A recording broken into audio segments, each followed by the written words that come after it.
que conforman esa materia. Ahora, ¿cómo vamos a lograr a que lleguen a un sistema en donde no exista resistencia por la conducción de corriente? Bueno, ya dijimos que tenía que bajar la temperatura, pero ¿qué tanto tenemos que bajar la temperatura? ¿Y cómo vamos a lograr eso? Por medio de los sistemas de criogenización de los resonadores. El sistema de criogenización es el sistema de enfriamiento que tienen los equipos. En general, en los métodos diagnósticos por imagen, es muy común ver que necesitamos enfriar nuestros equipos. Pero en el caso de la resonancia, es muy importante que este enfriamiento sea tal para mantener la superconductividad y mantener levantado el campo magnético.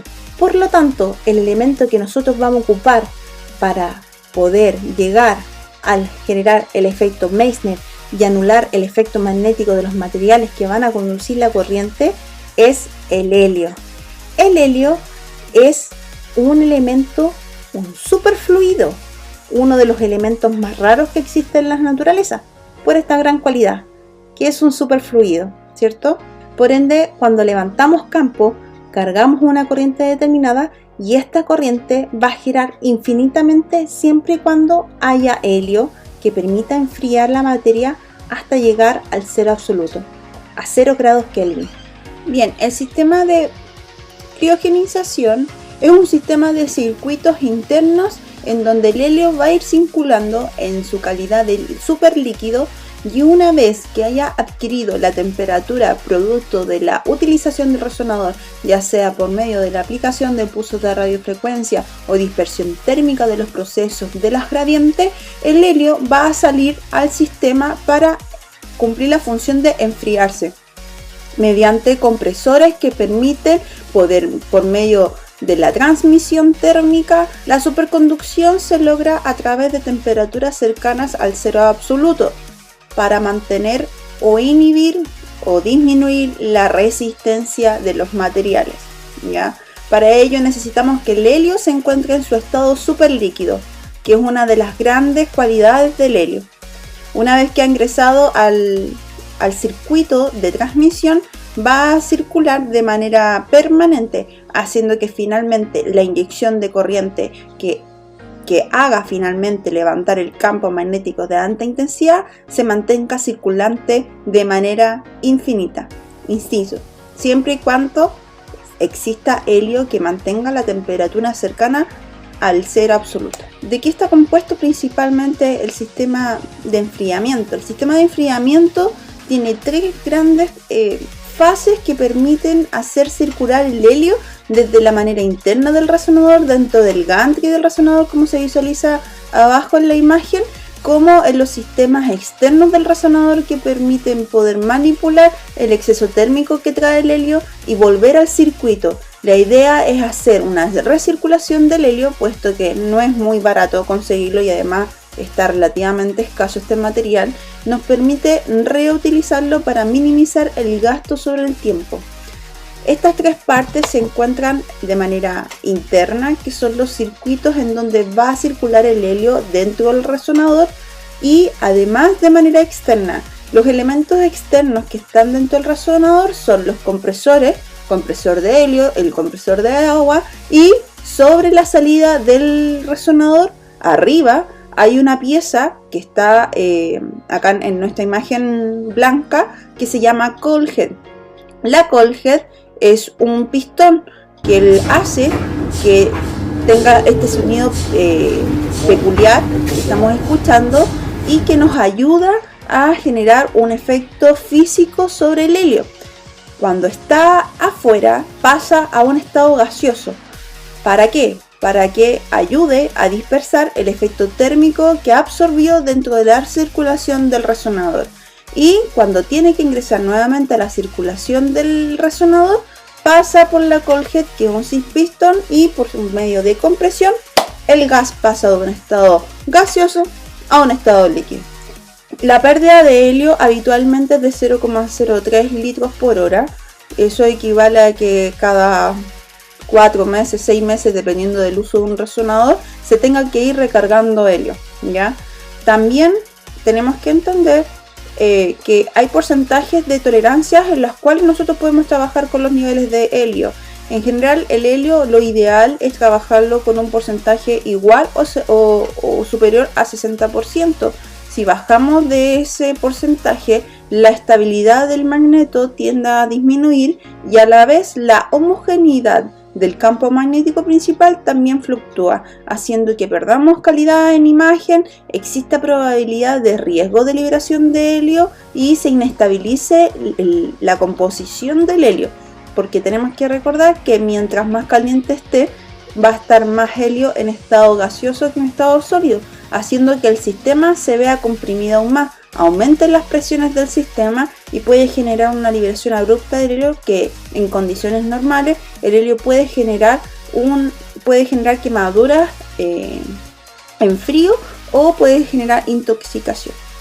Bien, como se visualizan en esta imagen, las recargas de helio son bastante peligrosas y los ingenieros tienen que cubrirse y además tenemos que mantener ciertas precauciones. Las cargas de helio habitualmente se hacen o alrededor del resonador o hay algunas empresas que mantienen tanques de helio que son 100% compatibles, pero son mucho más caros, ¿ya? La recarga de helio tiene que hacerse por medio de bombas que tienden a estar en el vacío, manteniendo el sistema cerrado, siempre que tiene que estar herméticamente cerrado. Los ingenieros tratan de hacer la menor liberación posible de helio. ¿Para qué? Uno, para protegerse ellos, para no quemarse y para que no se vaya gastando más helio del que debería, ¿ya? Han habido algunos accidentes por parte de los ingenieros en donde han tenido quemaduras importantes en frío producto del contacto directo del helio del traspaso al líquido gaseoso aquí en Chile. Bien, como les comentaba, en la parte externa del resonador existen compresores que son muy importantes para nosotros, que dan la utilidad o tienen la función de transmitir o liberar el exceso de energía que trae el helio desde el interior del resonador. Para ello vamos a tener entre 2 a 3 compresores, habitualmente son 2. Hoy en día las gavetas están mucho más simplificadas. Si se fijan en la imagen de la derecha, es una gaveta donde están situados los dos compresores, el compresor de agua, que habitualmente el que está abajo, y el compresor de helio, el que está arriba. ¿Cuáles son las funciones de los compresores? Partamos con el compresor de helio. El compresor de helio tiene la función de generar una entrada y una salida del helio. Cuando nosotros sacamos el helio tiene que mantener una presión constante. Esta es la función que tiene el compresor. ¿Para qué? Para que pueda conjugarse con el compresor de agua. ¿Y cuál es la función o la utilidad que tiene mantener un compresor de agua cerca? Es que el agua es un buen elemento de absorción térmica, haciendo que al acercarse al helio, el helio tiende a entregar la energía, el exceso de energía térmica al agua. De esta forma podemos lograr que el helio sale del resonador en estado gaseoso. Como sale en estado gaseoso es porque efectivamente absorbió exceso de calor. Obviamente, mientras más caliente, más excitado es el estado gaseoso. Sale del sistema, llega a los compresores de helio y los compresores de agua, que lo que hacen o tienen por función es dispersar el exceso térmico que tiene el helio en su estado gaseoso. Enfría el helio, vuelve al sistema y antes de entrar al sistema pasa por la cold head, ya helio gaseoso pero mucho más frío, y lo que hace es comprimir el gas para que este gas, por medio de presión, vuelva a su estado de superlíquido, y en ese estado superlíquido vuelve a ingresar y recircular al resonador, ¿ya? Ahora, ¿cuántas veces el helio recircula? Puede estar 4 meses fácilmente. El helio, por cada recirculación, va perdiendo la efectividad y la utilidad como materia en su estado de superlíquido. Ya no es que toda la vida puede estar el helio en condiciones de recirculación, y con el tiempo va perdiendo la estabilidad del átomo y en algún momento tiende a pierde la efectividad. Así que cada cierto tiempo necesitamos ir cargando el helio para poder mantener la frescura, por llamarlo así, o mantener estable la condición del material en su estado tanto gaseoso como en su estado líquido. Ahora los chillers en general siempre tienen que estar fríos. De hecho, el compresor de helio tiene dos grandes funciones que los comenté, que era trasladar el helio y acercarlo al chiller de agua para poder hacer la transmisión térmica de exceso de energía que absorbió dentro del resonador. ¿Ya? Importante considerar que dentro del compresor de helio hay helio en estado gaseoso pero muy frío, y eso permite además enfriar el helio que viene del resonador, y eso ayuda a que transmita con mayor facilidad el exceso de energía. Además, siempre hay que tener y considerar que en ambos compresores, tanto el compresor de helio como el compresor de agua, siempre van a haber dos mangueras, una manguera de entrada y una manguera de salida. Cuando entran el helio al compresor del chiller de helio, una manguera, la manguera que viene de salida del resonador, va a estar más caliente. Caliente me refiero a más tibia. Mientras que esa misma manguera que va a ir de salida y va a entrar al resonador está mucho más fría. Lo mismo pasa con el compresor de agua que está al ladito. Siempre el agua de entrada del compresor de agua va a estar más helada, pero la manguera que va a sacar el agua que ya se recirculó y interactuó con el helio va a ir más tibia. Entonces, este dato es muy importante. ¿Por qué? Porque todos los días nosotros como tecnólogos médicos, antes de empezar las jornadas o antes de utilizar los resonadores, tenemos que comprobar las temperaturas de las mangueras. Algo tan simple como tocarlas y saber las diferencias térmicas que existen. ¿Por qué? Porque si el compresor está fallando, o hay alta presión en el sistema, o hay una obstrucción de las capas donde va circulando el helio dentro del resonador, que a veces pasa que puedan haber obstrucciones porque hay una burbuja de aire, o porque, no sé, dentro de la carga del helio se traspasaron otras moléculas y genera una interacción, y esa interacción genera obstrucciones. Eso es grave y podemos perder helio. De hecho, pueden haber fugas espontáneas del helio y la idea no es esa. Si bien es cierto, hay puntos de alivio, puntos de emergencia que se le llaman los puntos de alivio, que son 3 habitualmente, permiten alarmarnos o aliviar la presión de los resonadores. Cuando efectivamente un resonador está en crisis, ya hablo de crisis cuando ya la presión no da más, cuando está a 3 PSI o 4 PSI, se arrancan o se liberan los puntos de alivio. ¿Para qué? Para dar alivio parcialmente al resonador antes de que llegue a un punto máximo de presión y libere completamente el helio, ya que lo vamos a ver más adelante. Así que en general las salas de resonadores siempre van a estar al lado o atrás de los resonadores.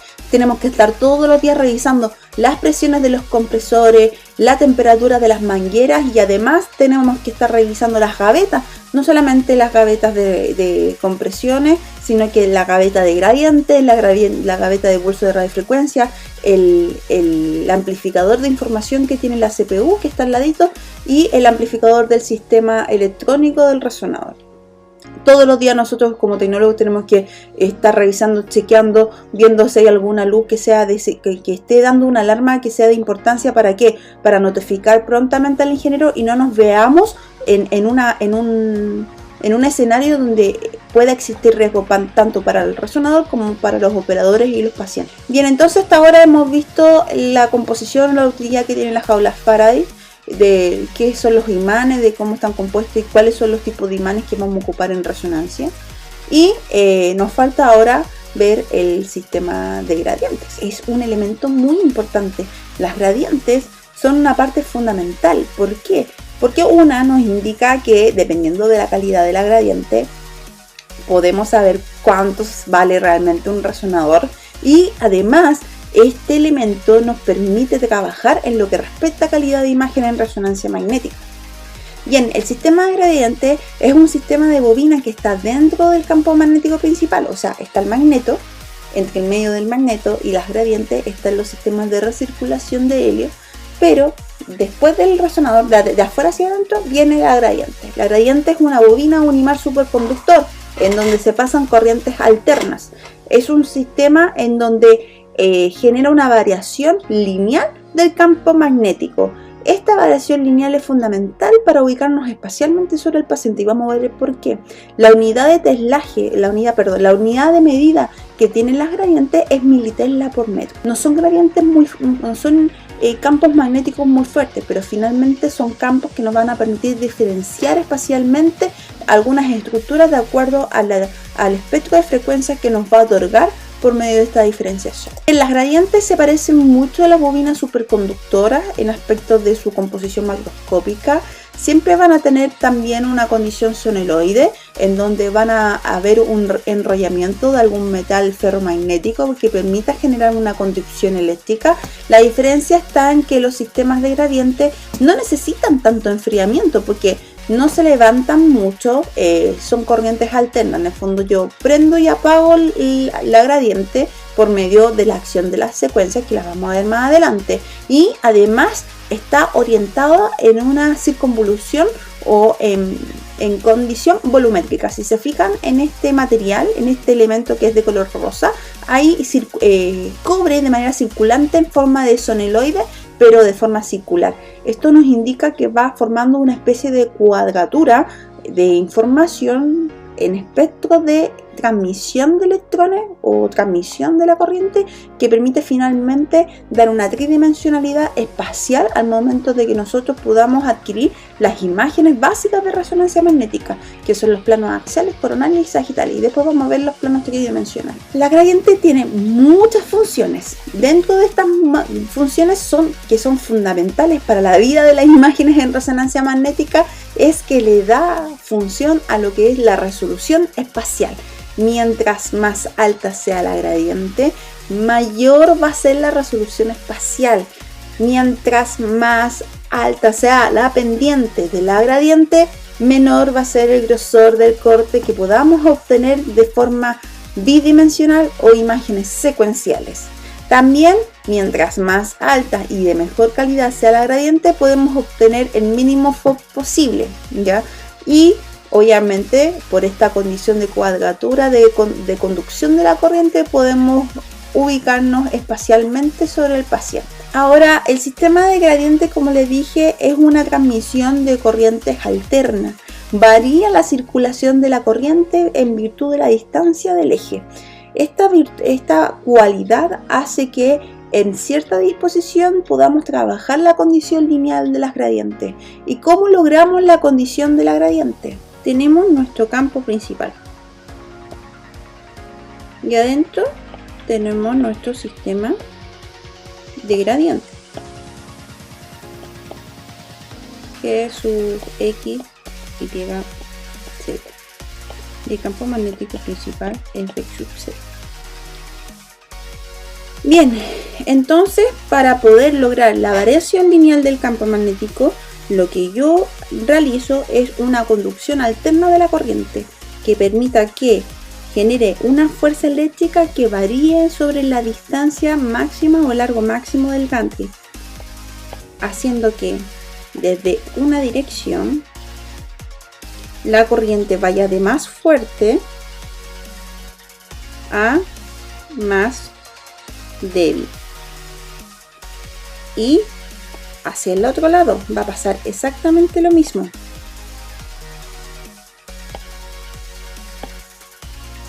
Voy a tener una circulación opuesta de la corriente en sentido opuesto, que va inicialmente de más fuerte a finalmente más débil.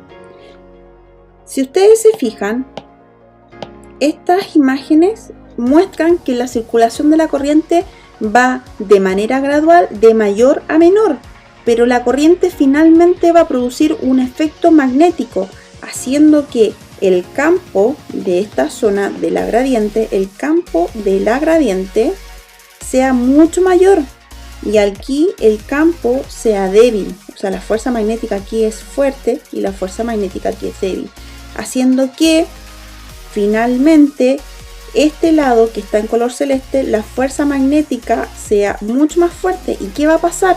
El efecto magnético empuja al más débil. La fuerza magnética más fuerte empuja a la más débil. Y así se va dando en ambos sentidos. Lo que hace finalmente, lo que logra es que por medio de estas repulsiones de fuerza se vaya logrando una variación del campo magnético. ¿Cuál es la utilidad que nos permite el hecho de que las gradientes puedan formar una variación lineal del campo magnético? Es que podemos hacer que los protones literalmente canten en distintas señales, en distintos tonos, en distintas frecuencias, ¿cierto? Entonces, mientras mayor sea el lado donde esté influenciándose las gradientes, mayor va a ser la fuerza de precesión. O sea, se suma el campo magnético principal más el campo de la gradiente. Entonces, ese protón que estaba interactuando con un entelaje de 1, al subir la gradiente va a estar interactuando a 1,2. Por ende, su frecuencia de precesión va a disminuir. Pero el otro lado va a ser mucho más baja la intensidad del campo. Por ende, va a ser menos la interacción del campo. Va a ser de 1 del campo magnético y le vamos a sumar 1,05. Entonces, ese protón va a estar en bajo interacción mucho más débil con respecto al otro protón. Esa diferencia de protones me permite ubicarme espacialmente y decir, aquí tengo el protón de la cabeza, tengo el protón del tórax, tengo el protón del abdomen, tengo el protón de las piernas. Con esa diferencia de espectro de señales me permite obtener la imagen y saber qué protón estoy trabajando y qué protón no estoy trabajando, ¿ya? Por eso la definición de las gradientes es ubicarme espacialmente en el plano ortogonal debido a la variación lineal del campo magnético. Ahora, las gradientes tienen varias formas de trabajar. La más habitual es la forma trapezoidal, es la que se conoce y la que las grandes marcas trabajan hoy en día. Hay otras formas, sí, pero no voy a entrar en detalle. Esta es la más utilizada y tiene 3 partes importantes. El Rastein, que es el sistema de levantamiento de la gradiente, el sistema cuando se abre el sistema de circuito de corriente para levantar el campo. La Plateau es la zona de trabajo, la amplitud máxima que puede dar la gradiente. Y Fault Time, que es el sistema de caída de la corriente que hace que el campo local por gradiente tienda a bajar. Estos elementos son sumamente importantes. ¿Por qué? Porque tanto el tiempo que se demora, que la horizontal de esa tabla, el tiempo que se demora va a hacer que la pendiente sea mayor o menor de inclinación. Mientras menos tiempo se demore, la inclinación de la pendiente va a ser mayor. Eso quiere decir que va a ser más rápida, que lo vamos a ver de ahí, ¿cierto? Y eso a su vez hace que, por medio del tipo del material, hace que ese fenómeno sea aún más rápido. Como les comentaba, dependemos netamente de cuánto tiempo se tarde la gradiente en levantarse a su máxima intensidad o a la intensidad magnética que nosotros necesitamos para la variación lineal, ¿ya? El Gradient Duty Cycle es el porcentaje de tiempo que se demora para poder actuar en una secuencia, para que esté lista y esté en la Plateau y dar iniciación en la activación de las secuencias. Pero hay un valor que es sumamente importante y que las marcas tienden a proteger ese valor hasta cuando ya la persona o la empresa o la institución esté decidida a comprar el resonador. Liberan esos datos, ¿ya? Estos datos son sumamente fundamentales, son sumamente valiosos porque es el valor junto con otros valores el que le permite dar la cuantificación financiera a los resonadores magnéticos, que es slew rate. El slew rate es la rapidez de instauración de la gradiente que se mide en telas por metros por segundo. Y eso se depende del largo de la gradiente, del alto que tenga el gantry, de la magnitud del resonador y cuándo va a ser la fuerza neta de la gradiente, ¿ya?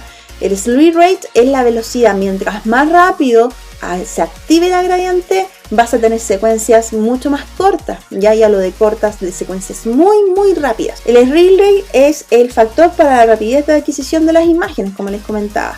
El área delimitada por la variación de la gradiente, ya sea el ascenso, el apleteo y la caída de la gradiente, va a fijar la resolución espacial que se puede alcanzar en las imágenes.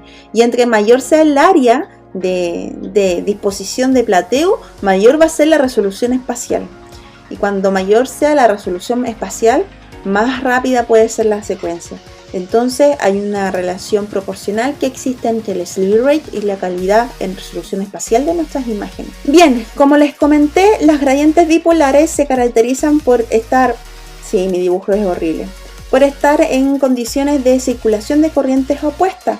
A este concepto se le llama gradientes bipolares. Estas gradientes bipolares se pueden dar en la cuadrimetría que se forman de la conducción eléctrica de las gradientes. Y esto conlleva a que las gradientes bipolares se puedan dar en las tres orientaciones básicas del espacio, que son las gradientes X, Y y Z, que las vamos a ver con detalle. La gradiente bipolar, en el fondo, y lo que tiene por función física, viéndolo en el mismo equipamiento, es qué norte o qué sentido voy a ocupar de la conducción de las corrientes, si voy a ocupar el sentido derecha-izquierda o si voy a ocupar el sentido izquierda-derecha. El equipo puede detectar si yo quiero elegir ocupar una para la cuantificación de la imagen o ambas para la cuantificación de la imagen. Este concepto de gradiente bipolar es muy importante. ¿Por qué? Porque no solamente me va a permitir si yo quiero tener información de la gradiente derecha-izquierda o izquierda-derecha, sino que además va a ser aplicada en otros procesos como lo que son la codificación de la señal, que no solamente vamos a ocupar una gradiente, sino que vamos a estar ocupando la gran mayoría de las veces todas las gradientes para poder adquirir una imagen. Por ende, la cuantificación de la amplitud de la gradiente más el campo magnético principal pueden hacer que aumente significativamente la temperatura o la repercusión térmica en la materia, o sea, en nuestro paciente. Ahora, dentro de las gradientes bipolares hay un concepto muy importante que es el ramp time. El ramp time es el tiempo que tarda en pasar desde el valor máximo negativo al valor máximo positivo. En el fondo, lo que hace es hacer una cuantificación de los dos extremos de las gradientes que acabamos de ver. Ahora, ¿cómo lo vamos a representar en la teoría? Se representan habitualmente como dos segmentos cuadrados, uno en el plano superior de una horizontal, que la horizontal va a ser nuestro punto cero, y en el plano positivo y en el plano negativo. ¿Cuál es la utilidad también que pueden tener las gradientes dependiendo de su inclinación? Pueden trabajar varios factores, que son los factores de resolución espacial, que ya lo hablamos, el grosor de corte, ancho de banda, que lo vamos a ver más adelante, que el espectro de frecuencias que va a estar sumado a mi pulso de radiofrecuencia principal. Eso quiere decir, y para adelantarme un poquito, el pulso de radiofrecuencia principal no es un pulso único, que tenga un valor único y específico, no, porque es tanta la variación del entorno bioquímico, de las variaciones magnéticas del entorno bioquímico, que si yo lanzo un pulso único y puro, no todos los protones van a entrar en resonancia. Necesito una pequeña variación para que estas pequeñas diferenciaciones en el entorno bioquímico se sumen finalmente en mi casuística, en el grosor de corte en donde yo voy a trabajar, ¿cierto? Y además nos va a permitir caracterizar el FOV en nuestra imagen. Mientras menor sea el grosor, y mayor en el ancho de banda, finalmente el equipo de alguna forma nos exige o nos limita y automáticamente nos va a generar conflictos de imagen y nos va a automatizar el estudio, haciendo que si yo llego a anchos de banda muy extremos o a anchos de bandas muy extremos y estrechos, el equipo va a entrar en conflicto en la imagen. Como les comentaba anteriormente, la gradiente lo que hace es ubicarnos espacialmente en el paciente. Entonces, viendo este esquema, cuando el paciente entra a un campo magnético principal, todos los protones están procesando a la misma frecuencia. Todos están literalmente en el mismo espectro de frecuencia. No me permite ubicarme espacialmente en el paciente. Entonces, con las gradientes bipolares, en donde genera esta variación de la intensidad de los campos sumativos, hace que haya una diferenciación en frecuencias, haciendo que finalmente en este paciente podamos tener distintas frecuencias con las cuales trabajar y saber qué protón está ubicado en la cabeza, qué protón está ubicado en el abdomen y qué protón está ubicado en el pie. Y eso significa a la vez que vamos a tener que trabajar con pulsos de radiofrecuencias distintos para cada sector o para cada corte que yo voy a trabajar, ¿ya? Y que estos a la vez me van a permitir trabajar en los distintos planos, tanto bidimensionales como tridimensionales. Bien, ahora si se recuerdan, las gradientes están conformadas en sistemas de cuadratura tridimensional que permiten la circulación de la corriente de manera estratégica para trabajar en los planos ortogonales de un plano cartesiano, ya trabajar en los planos X, Y y Z. Recuerden de las clases anteriores que habíamos comentado que en el gantry, en el eje longitudinal va a estar nuestro paciente, ya a ese eje lo vamos a llamar al eje Z, donde está situado el paciente. mientras que los otros planos van a estar perpendicular a este, siendo los planos Y y Z. Bien, entonces, ¿cómo vamos a trabajar los planos? Los vamos a trabajar perpendicular a las direcciones de fluencias de las corrientes. La gradiente X es la horizontal, ¿cierto? Si nosotros miramos al equipo de frente, nosotros vamos a ver la horizontal X. Por esa dirección, por la horizontal de nosotros, mirando el resonador, va a circular la corriente. Por ende, como va a circular la corriente desde la horizontal que nosotros estamos mirando al equipo, va a generar la fuerza magnética perpendicular. Por lo tanto, esta fuerza magnética perpendicular va a lograr obtener el plano sagital. Lo mismo pasa en el plano coronal, la dirección del eje Y. Lo mismo pasa con la gradiente Y. Si nosotros vemos un plano cartesiano, un bidimensional, si lo imaginamos al frente del resonador, el Y va a ir en la dirección superior inferior. Por ende, la cuadratura va a ser la derecha-izquierda, como se visualiza en la imagen. Por ende, si la circulación de la corriente va en la dirección vertical del eje Y, la fuerza magnética resultante va a ser perpendicular. Por ende, va a formar el plano coronal del paciente. Y finalmente, la dirección de corriente en el plano Z, que va hacia adentro del gantry, va a generar una fuerza perpendicular. Y esta fuerza perpendicular va a ser el eje axial del paciente. Importante considerar que estos son los planos básicos y fundamentales. ¿Podemos trabajar con planos ortogonales? Sí. Sean ortogonales estrictos al equipo. De hecho, hay algunos protocolos que estamos obligados a ocupar esta condición cuantitativamente obligatoria. Pero, ¿podemos trabajar en planos oblicuos? Claro que sí. ¿Podemos trabajar en planos tridimensionales? Claro que sí, dependiendo del trabajo de cuadraturas de las gradientes. Bueno, mientras más gradientes ocupo, mayor va a ser la resistencia de la corriente, por ende, mayor dispersión térmica va a haber. Bien, entonces hasta ahora hemos visto Joule-Faraday, los campos magnéticos superconductores, nuestras queridas e importantes gradientes. Y ahora nos faltan las bobinas de transmisión y emisión de pulsos de radiofrecuencia, o los sistemas de radiofrecuencia. Los sistemas de radiofrecuencia son los sistemas que van a generar los pulsos de ondas de radiofrecuencia y que van a excitar a la materia. Para ello nosotros necesitamos ciertos procesos que son importantes de conocer. Dentro de ellos tenemos que amplificar las señales de pulsos de radiofrecuencia mediante el uso y aplicación de las antenas. ¿Para qué? Para poder adaptarnos a la transmisión o a las variaciones de transmisión de los pulsos de radiofrecuencia. Una vez que nosotros emitimos estos pulsos de radiofrecuencia, que en el fondo pasamos de un sistema eléctrico de transmisión, por medio de conversión pasamos a un sistema de amplificación y conversión, valga la redundancia de la información, para transformarlo en onda de radiofrecuencia. ¿Qué es lo que se produce en la generación de señal? El pulso transmisor es calculado y modulado digitalmente, en el fondo dependiendo de cuántos cortes yo haga y qué variaciones del espacio yo voy a ocupar. Y luego es enviado al transmisor para convertir la señal análoga, que es la señal eléctrica, a la frecuencia de radiofrecuencia que yo voy a ocupar. En la conversión, el pulso de radiofrecuencia entra al amplificador para incrementar su potencia de energía y lograr la excitación necesaria para poder interactuar con la materia. En la recepción, cuando ya cortamos el pulso de radiofrecuencia y el paciente está emitiendo la señal y tenemos que capturarla, las antenas tienen que tener esta sensibilidad de captura de los pulsos de radiofrecuencia que el paciente va a emitir. Entonces, una de las grandes cualidades que tienen las antenas es que tienen que estar lo más cerca del paciente para poder perder la menor cantidad de señal posible, ¿ya? Estas bobinas también tienen un sistema de amplificación de señal, porque el paciente, si bien es cierto, emite espectros de energía de onda de radiofrecuencia, pero es muy débil, y una vez que ya la ha adquirido, la ha amplificado, es filtrada y transportada y modulada hacia la conversión bidimensional digitalizada para poder trabajarla finalmente en nuestros computadores. Cuando después de la excitación de los protones, la señal de eco va a ser leída, va a ser capturada por estas antenas.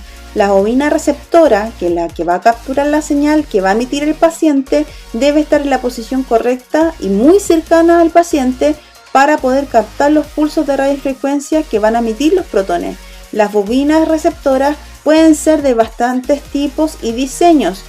que los vamos a ver más adelante. Posteriormente, la señal es preamplificada en las mismas bobinas, ya que es una señal demasiado débil y además cuenta con sistemas electrónicos que permiten seleccionar múltiples canales que son esenciales para poder seccionar los elementos y amplificar finalmente la sensibilidad de la señal. La señal va a ser procesada digitalmente, obviamente mediante conversión de los sistemas análogos digitales y enviada al sistema de computación, que va a ser la reconstrucción en la modulación del espectro de la onda. Y obviamente la imagen resultante va a ser la que nos va a servir para el diagnóstico médico. Ahora, como comentábamos, las bobinas son elementos que se van a caracterizar dependiendo de la sección o la estructura que nosotros vamos a caracterizar. Así que se van a dividir en tres grandes clasificaciones, en virtud o en función de la señal que va a adquirir, en función de la forma o de cómo va a envolver a la estructura o qué tan cerca va a estar de la estructura, y en función del número de ejes que va a tener esta bobina. Hay dos tipos de grandes bobinas en virtud del espectro de la señal o de funciones de señales. Hay solo una y única que por el momento es la más importante, que es aquella antena que emite y recibe pulsos de radiofrecuencia, pero su función principal es emitir pulsos de radiofrecuencia, que es la body coil. La body coil es la bobina madre. Si se fijan, es una bobina que está dentro del resonador. Nosotros no podemos tener acceso a ella, no la podemos retirar, no la podemos manipular. Esa viene intrínseca en el resonador. Esta tiene funciones de emisión y receptor, por ende tiende a ser la más grande y obviamente dependiendo del tamaño del gantry. La gran mayoría de los gantries son de 50 centímetros y esto se debe a que no podemos ampliarlos tanto porque perdemos señal en virtud de la distancia, y mientras más distancia exista entre la superficie de la bobina y el paciente, menor y débil, más baja y débil va a ser la señal de recepción y más trabajo va a tener que hacer la bobina para preamplificarla. Entonces la bobina madre tiene una función muy importante, que es transmitir todos los pulsos de radiofrecuencia para excitar la materia que vamos a estudiar. Y las antenas de recepción, que estas sí solamente captan la señal. Hay algunas que ahora, que son más modernas, ayudan a amplificar la emisión de los pulsos de radiofrecuencia en coordinación con la body coil, pero no son muchas. Así que vamos a quedarnos teóricamente con que la body coil es la madre, es la bobina madre, y es la bobina que emite los pulsos de radiofrecuencia de nuestras secuencias. Y las antenas de recepción, y así lo que hacen, su función importante es capturar la señal y tienen las características de poder mantener la mayor cercanía con el paciente sin generar obviamente algunos riesgos, para poder capturar la señal más fidedigna que se está obteniendo del estímulo físico. Ahora, las bobinas se van a dividir también de acuerdo a su forma. Tenemos antenas que van a ser de volumen o las que son envolventes, como en el caso de la bobina de cerebro. La bobina de cerebro, o entre otras bobinas también, nos permiten poder envolver la estructura para tener una cuantificación tridimensional de la estructura que estamos analizando. Mientras que vamos a tener otras bobinas, que son las bobinas de superficie, que cubren un espectro menor de la estructura, ya sea porque necesitamos mantener la sensibilidad en pequeñas estructuras como dedos, como las articulaciones temporomandibulares, o como otras estructuras que requieren menor superficie de cobertura, pero mayor profundidad y sensibilidad de la señal. Eso los vamos a ir viendo en los casos clínicos que vayamos viendo. Y también las bobinas se van a dividir en virtud de la función de los ejes que va a tener las antenas, y esto está correlacionado con el número de canales totales que van a tener las antenas. Las antenas lineales son aquellas antenas que captan la señal en un solo eje, que son muy pocas. Antiguamente se trabajaba con estas antenas lineales. O antenas que sean muy específicas para estructuras muy específicas. Y las antenas de cuadratura o de circulación polarizada nos permiten obtener las señales en distintas direcciones, de hecho en múltiples direcciones. Estas son las más abundantes, en las que se ocupan más en los elementos de cuadratura y que nos permiten finalmente optimizar las señales de acuerdo al número de canales. Mientras más número de canales, más elementos de cuadratura va a tener esa antena. Ahora tenemos bobinas de recepción a su antojo. De hecho, hoy en día existen este tipo de antenas, que son antenas como estilo frazada, que las sacó General. Yo no tengo conflictos de interés, pero en general el tipo de elementos de bobina que ocupa me gustan más las de General que las de otras marcas. Este tipo de bobinas hoy en día interactúan como un sistema de fazada, haciendo que el confort del paciente sea completamente y genere la menor perturbación en el estudio, ¿cierto? Pero hay otras bobinas que están focalizadas, que son más rígidas, son más flexibles y tienden o buscan el confort del paciente, porque finalmente los exámenes son muy largos, ¿cierto? Y tenemos para cabeza, para cuello, para muñeca, para mano, para abdomen, las bobinas gigantes de abdomen, para rodilla, para tobillo, para pie. Pero en general no necesitamos muchas bobinas para cada estructura del cuerpo humano, no. De hecho, nosotros como tecnólogos, el pool de antenas que manejamos, que por lo demás cada antena cuesta entre 9 a 20 millones, de hecho la antena que es una alfombra cuesta 45 millones de pesos, así que no son muy baratas, no podemos tener tantas, ¿cierto? Pero nos tenemos que ingeniar como tecnólogos en virtud del pool de bobinas que tenemos, que las básicas son de cerebro, columna, abdomen y rodilla. Y con eso a veces nos tenemos que ingeniar para hacer todas las estructuras que nos piden. Así que las más utilizadas son la body coil, bueno, cuando tenemos que hacer resonancias de cuerpo completo o estudios de neuroeje con alta resolución, o pacientes que son muy voluminosos, que necesitan protocolos de abdomen, de tórax, de pelvis, y al añadir la bobina, el paciente es tan grande que no cae en el gantry en conjunto con las bobinas, ¿ya?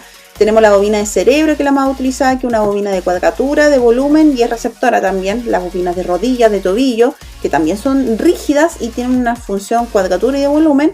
Y tenemos las de cuerpo, las de abdomen, que son mis favoritas, que son bobinas flexibles, de volumen también, porque son un sistema de sandwichito. El paciente lo ponen abajo una bobina, una antena, y la otra sobre el paciente. Y ahí se hace el efecto volumen de la bobina. Ahora, la gran mayoría de las bobinas hoy en día tienen la función Phase Array o el sistema de sinergia.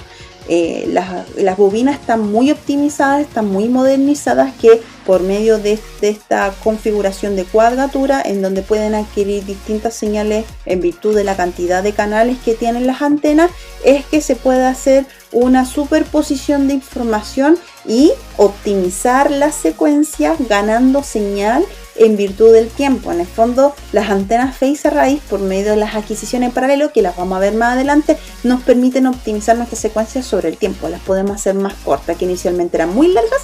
Ahora con estas técnicas las podemos hacer muy cortas, ¿ya? Entonces, ¿cuál es la gran característica de las bobinas Phase Array? Es que le podemos dividir varios segmentos, una estructura grande, como en el caso de la columna lumbar, como en el caso de las bobinas de columna vertebral. Las bobinas de columna vertebral son estructuras rígidas y planas, en donde el paciente va a ir acostado para poder adquirir la imagen, ¿cierto? Que están divididas por varios canales. Estos canales, mientras mayor superficie cobran, va a tener obviamente mayor volumen de estudio, pero tienen una proporcionalidad inversa, que es con la señal. Entonces, mientras más superficie ocupamos, menor es la profundidad de la señal que yo voy a obtener, y eso es sumamente importante porque esa profundidad va a depender del tipo de paciente que yo voy a estudiar. No es lo mismo trabajar un paciente que es delgadito, que no tiene nada de grasa, versus un paciente que es muy gordito, que tiene mucha grasa, y tengo que buscar la información muy a profundo para que salga con alta fidelidad en nuestra imagen. Entonces, el número de canales nos permite subdividir los elementos para no ocupar toda la superficie y solamente acotarnos a la superficie de interés, o en la zona cervical, o en la zona dorsal, o en la zona lumbar, para poder adquirir nuestra señal con la mayor sensibilidad posible, con la mayor profundidad. Mientras menos canales ocupe, la superficie de estudio va a ser menor, pero la profundidad de la adquisición de la señal va a ser mayor. Al contrario, si yo ocupo todos los canales, la superficie de adquisición va a ser mayor, pero la profundidad de la información va a ser débil. Voy a llegar a menos profundidad del paciente. Así que eso yo lo decido. Yo en el equipo puedo